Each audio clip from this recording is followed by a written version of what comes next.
know everyone on Twitter at least was talking about the 3-point drought for you, but I feel like you got the win, and that was so important for you. Does it bother you, I guess, about the shooting tonight, and how can you get better going into Game 6? I mean, of course, it bothers me as a shooter. You want to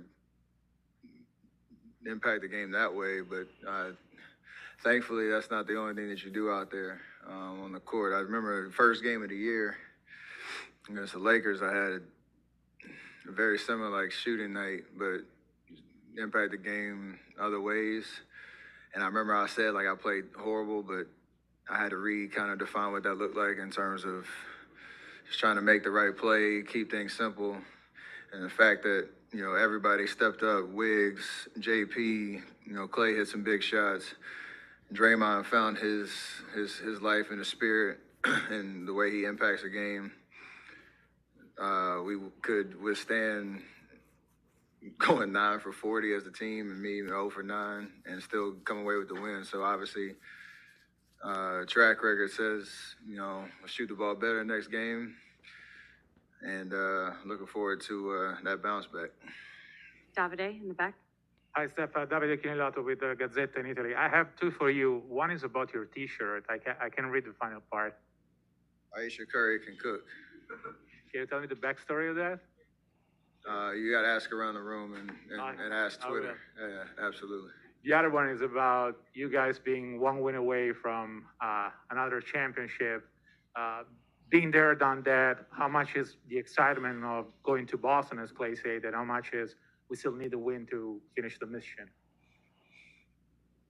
I think, the fact that we have an opportunity, to win one more game and accomplish the task it's exciting.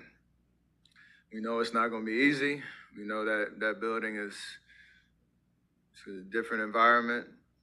We had a great win in Game 4, had some solid moments in Game 3, but couldn't get it done. So we understand what we need to do. It's just about going out and executing, trying to bottle up your emotions, knowing how hard a closeout game is. We've had opportunities in prior series to, that first time to try to close the series out and, struggled a little bit, but I think our energy and especially these last two games has been amazing on both ends of the floor. And that's all you want is an opportunity to, play hopefully the best game of the year. Doesn't have to be perfect, but play the best game of the year in terms of our intensity, focus, execution, and knowing what one more win means. So you can talk about it, you can embrace it, embrace the challenge. A lot of guys in our locker room have been here before, but just got to go do it. Vince up front. Vince Goodwill, Yahoo Sports. Steph, when you get to Game 5 of the finals, how much of this becomes a slog and a struggle as opposed to a free-flowing, free-willing type of game? And late in the fourth quarter or midway through the fourth quarter, could you see them unraveling a little bit, losing their poise and composure? I think at this stage, two physical teams, two great defensive teams, there's a lot of adjustments from game to game. The deeper you go into the series, you just know each other so well. Things become a little harder from both sides. I feel like you embrace the fact that even if it's not pretty, you can still win the game. That's all that matters. And there are, a lot of guys, like I said, you could point at that made an impact in those moments during the game where we really grabbed momentum and responded to their runs and all that type of stuff. Yeah, it may not be the most free-flowing situation or the prettiest, high-level skill out there, but it's just grinding it out, and that's what finals is all about. Tim on the right. Steph, so much of what you guys have accomplished has been about being your best in the best moments, most significant moments, the toughest moments. How impressed are you just to see Wiggins take it even another level up in these playoff games? And even as this series gets deeper, he's only getting better. He's embracing the challenge of consistency and what he's capable of doing on both ends of the floor, and the fact that there's opportunity for him to do what he's doing, like because of the way that we play, because of the way that we've embraced him from day one. try to paint a picture of what his skill set can do for us, you know, to reach the highest level. So, and I think at the bottom line is he's just having fun playing basketball. That's the biggest thing. You know, everything he's been through in his career, all the talk about him as a number one guy, number two guy, number one pick, all that type of stuff. Like, I'm sure he's enjoying this more than anything else he's experienced in this league, and that's kind of what it's all about. Janie on the left. Hi, Steph. Janie McCauley, AP. You and Draymond and Clay now have 20 finals wins together, and that's the second most since 1970 when Kareem, Magic, and Michael Cooper, they have 22. And that's, is that pretty remarkable to you when you think about that number, and just what does it say about what you three have done together? I think the way you ask the question speaks and contextualizes it very well in terms of how historic it is, and you know we want to have one more to show for it and one more win, and really kind of embrace what we've been able to accomplish just to be back on this stage. So obviously making 6 finals, you have a lot of opportunities and you enjoy every single one of them. So this series is no different, and one more win. Just got to figure out a way to get it done. Marcus on the right. Steph, Marcus Thompson, The Athletic. As someone who's known Draymond his entire basketball career, what do you think is the difference between, when he's walking that line, like the good Draymond and the bad, like the Game 3, and what you've seen since? Like what kind of defines those differences as you've watched him grow over the years? And just being able to adapt and show his basketball IQ. Like, I think from when he first showed up on the scene, the talking point was, oh, you don't have to look at the stat sheet. You just know he's in the right place at the right time. He makes winning plays. He impacts winning. He's a winner. All those sound bites. His reputation kind of preceded itself from college, and he's able to carry that into the league. And ever since then, like, he's just continued to grow and elevate his game and his skill set, obviously with his defensive, mentality and identity. But in a situation like, this series where things aren't as smooth and you have some rough patches, he finds a way to respond with the right energy and approach and toughness that if you're watching the game, you notice him at all times because he's kind of everywhere. And we need that grit. We're not in the finals without him playing at such a high level all year long. The first 3 series, and we all have been in the situation where you don't necessarily meet your standard of every game, but you keep coming back and finding ways to help the team win, and that's why we've had so much success. Me, him, Clay, Andre, all those guys that know how to do this. Mark in the middle. Steph, Mark, McDadeMBA.com. Amidst your abnormal shooting night tonight, how do you determine through the course of the game, now's the time to try to lean on other parts of the game to make an impact? Now's the time to, rely on your teammates, or now's the time to try to knock some shots? How do you kind of navigate those things? I think, I talked yesterday, I knew there was going to be some adjustments in the way that they were trying to guard the pick and roll, because they got a lot of clean looks, and they, were a little bit more aggressive, a little higher up on their pickup points. So I didn't get as many attempts up. Obviously, I didn't make any, but the rest of the time, it's just using that aggression against them, getting into the paint. The fact, I don't know if I had more than like 5 assists the first, 4 games, and then that total goes up, and we still left a lot out there because, we have different ways to attack you, even if it's not me just trying to hunt shots. And using gravity, using ball movement, all that type of stuff to do kind of normal Warriors basketball. So, yeah, it's just a feel thing, and obviously, never losing your aggressiveness, even though you're not making, shots like you normally do. Home on the left. Steph, I'm Young Masuki, ESPN.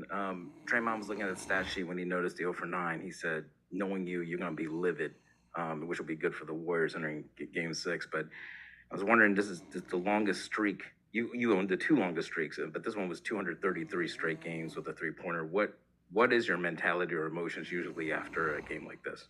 Because you don't usually have them so rarely. Keep shooting. Very simple. Like you said, like there's never. I'm not afraid to go 0 for whatever because I'm gonna keep shooting and taking shots that you normally feel like you can make, and I've responded well. When I've had games like that from the 3-point line, but I don't think I've ever been happier after a 0 for whatever type of night, just knowing the context of the game, the other ways you try to impact the game, and the fact that, you had 4 guys step up in meaningful ways to help us win offensively. So all that stuff matters. There's a fire burning that I want to make shots, but the rest of it is just about how you win a game. And we did that. Last few for Steph. We'll go to the back middle. Robert Littal, So Steph, you had, like you just talked about, you had 8 assists right here. You had 8 assists. You shot from 2, 7 from 13, and Steve Kerr was in here earlier and said your defense was excellent. Do you feel sometimes like your all-around game is not appreciated when the threes are not falling? And how much pride do you take in the fact that, you are the greatest shooter of all time, but you have an all-around game that's not just shooting threes? I know that's the thing people notice at first and consistently is how well I shoot the ball, where I shoot my shots, that flair. But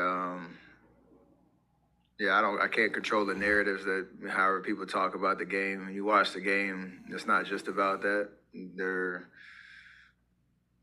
respond to how the teams, are guarding you, defending you, and the way that we try to create good shots. And I know I have a huge part in that. And usually good things happen whether I'm making or missing shots. So it's a lot of confidence knowing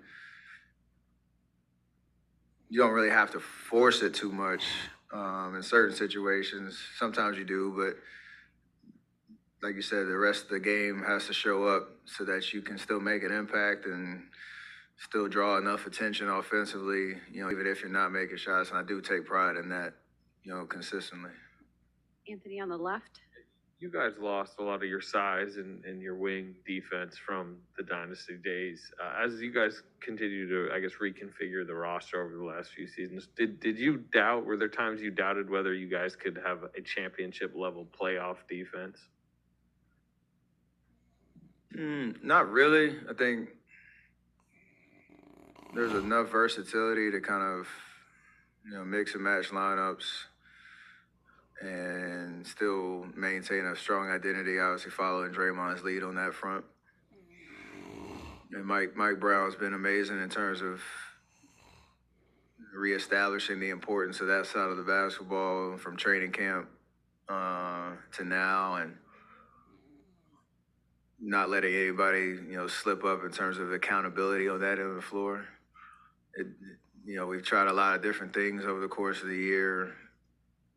Traditional man coverage, all that boxing one, zone stuff that we can kind of sprinkle in from time to time.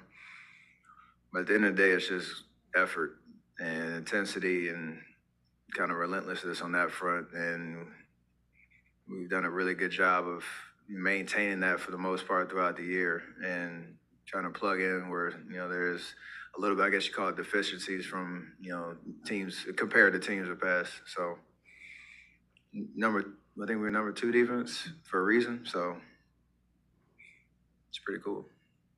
Last question, and on the right. Steph, you guys weren't whole, obviously, all season until the playoffs. And I'm just wondering when did you feel it really click in with Andrew and the rest of you guys together on both sides of the ball? And also, have you seen him change, grow in confidence or happiness or intensity over the course of this 26-game playoff run?